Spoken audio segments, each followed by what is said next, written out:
Hey guys, today I'll show you how you can download Netflix movies on your Windows PC or laptop. So let's get started.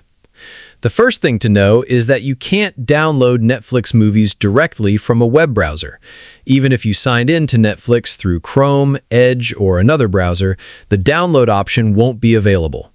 Instead, open the Microsoft Store from the Start menu and make sure you're signed in with your Microsoft account. Search for the Netflix app, open its page, and click Get or Install to download it. Once the installation is complete, launch the app and sign in with your Netflix account.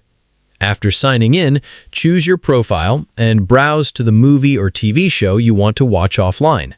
If the title supports downloads, you'll see a download button. Click it, and the content will begin downloading to your device.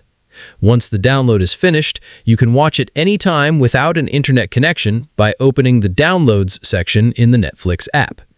If you don't see the download option, keep in mind that not every movie or show is available for offline viewing.